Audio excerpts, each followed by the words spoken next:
What up everyone, I'm Trey Baird and this is Gossipin' Games. Today we will be playing Donkey Kong Classics on the NES and we will be discussing Super Mario Odyssey, the new Nintendo Switch game, and why I am excited about it.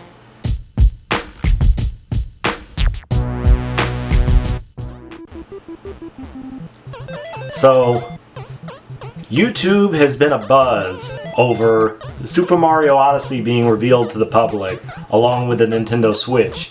And the speculation was that Nintendo had something different coming out, something a little unique for Mario that wasn't going to be the same thing that we've been getting, which is new Super Mario Bros. Style. With the most innovation that Mario has seen lately has been Super Mario Maker. And I love that game. I think it's a killer app, and I'm not sure if they've announced any kind of Super Mario Maker for the Nintendo Switch, but I hope they're considering it because Super Mario Maker and Mario Kart 8 are criminally underrated for the sheer fact alone that the Wii U has sold so few consoles that not enough people has had a chance to play these games.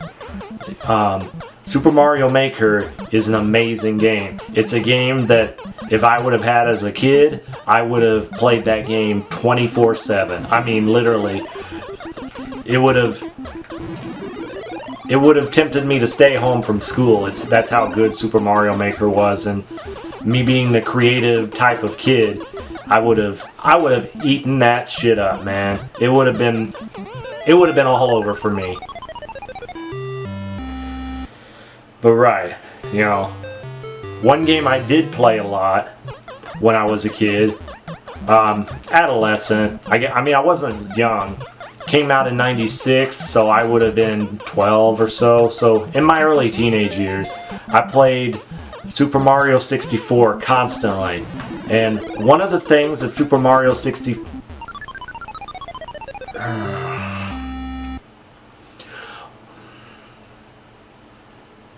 Okay, one of the things that Super Mario 64 did that was so cool, besides the jump to 3D and all the cool acrobatic moves that Mario could do now, it was the hub-based world. It was non-linear, whereas, to my knowledge, all of the previous Super Mario games, at least the mainstream ones, have all been linear based.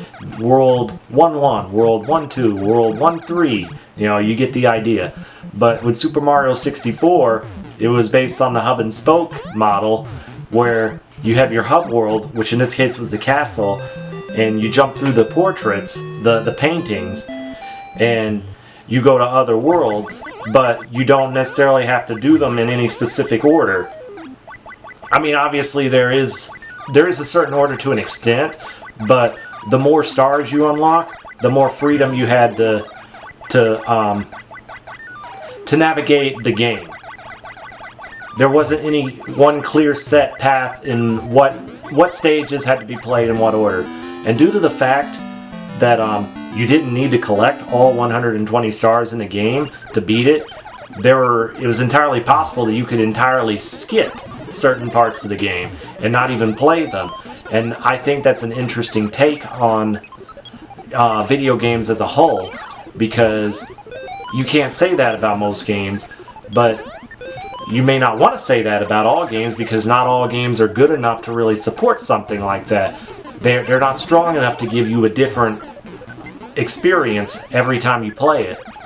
Then there's games like Diablo that has a great deal of it that's randomized, so you never really get the same experience twice. But with Super Mario 64, it's like that but different. And that's kind of what I'm hoping for when it comes to Super Mario Odyssey.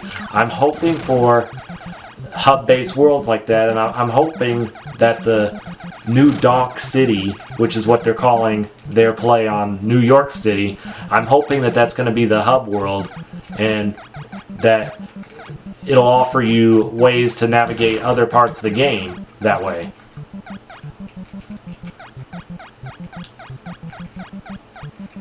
This is the only part of Donkey Kong Jr. that I consider even remotely difficult, even though this is pretty easy.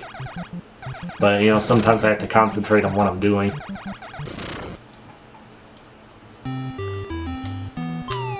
Nectar of the Gods. So basically what I'm saying is, I'm hoping that Super Mario Odyssey has a lot in common with Grand Theft Auto. I think that would be really cool. And the big question, you know, also is Super Mario's hat. In the marketing for it, they show that he loses his hat to Bowser, I believe, and he gets another hat that has 2 eyes on it. So his hat is alive, basically. It's its own character. And you can see that, you know, Mario can do things like prolong his jump by throwing it, and it hovers in midair and you can bounce off it. And there's a lot of potential there. I hope that that's not the only thing that you can do with a hat. I'm hoping that, you know, in the past, you know, Mario's hat has been instrumental in giving him various powers. You know, his hat has always changed to reflect what kind of power he has. Or in the case of Super Mario 64, you have the metal hat or you have the invisible hat that Mario puts on to change his powers. And I'm kind of wondering if that's sort of where they're going with this one. And I'm hoping that since the hat seems to be a character in and of itself, that the hat grows throughout the story and gains new powers. And, you know, I mean, there's only so deep that a Mario game will go, so I don't expect there to be, like, you know, conflict of interest or any storyline juiciness like that when it comes to, like, for say example, if Mario wanted to accomplish a certain task, but the hat had some kind of moral objection to that. Like, that would be cool, but I really doubt Nintendo would get that deep in a Super Mario game. But what I'm saying is there's a lot of potential there for cool things to do, both storyline and game mechanics. And I'm hoping that Nintendo really delivers a home run with that.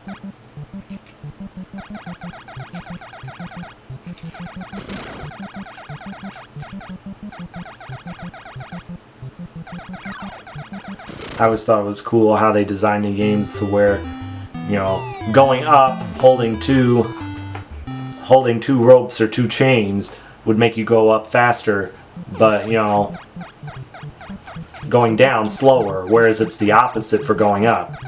It gives you a little bit of strategy, and it's little things like that that has always made Nintendo the king of video games, in my opinion. Even though that's not the mainstream opinion anymore, the world would just be a much worse off place without Nintendo. And so many of what the game industry considers to be essential features in gaming were Nintendo in a... There's a good example of falling a short distance and dying. I don't think I hit the claptrap or whatever they're called. Anyway, in regards to Super Mario Odyssey and the hub world, hopefully it's the hub world, New Donk City, I couldn't help but notice the fact that Mario was rendered in a cartoony style while all the residents look like actual humans. So, you know, it begs the question, why does Mario look different than every other person out there? And I doubt we'll get a satisfying answer for that. It's just a fun little thing that they throw in. But it reminded me of The Simpsons back in the day when Homer Simpson, you know, it's the Treehouse of... the Treehouse of Horror episode, so it's non-canonical, of course, as if there is such a thing as Simpsons canon. But, you know, he gets warped to the real world, and he's rendered as a computer model, whereas, you know, he's surrounded by normal people, and it scares them.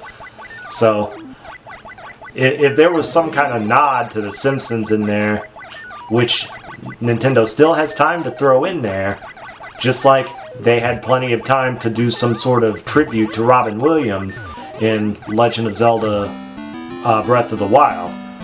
Because Robin Williams was such a big fan of Legend of Zelda, he even named his daughter Zelda.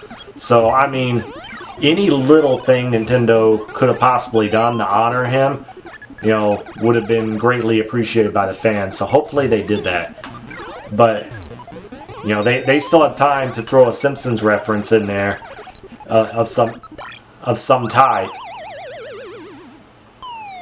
The only negative thing I have to say about Super Mario Odyssey is just the release date, which, you know, we really needed a strong Super Mario game to launch the Nintendo Switch, and we're not going to get it until holiday 2017, whenever that is.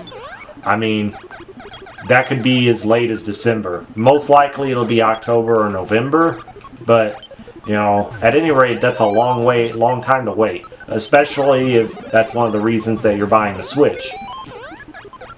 But don't wait until then to buy the Switch, because there's a good likelihood that it'll be hard to find, just like, you know, the big ticket Nintendo items always are.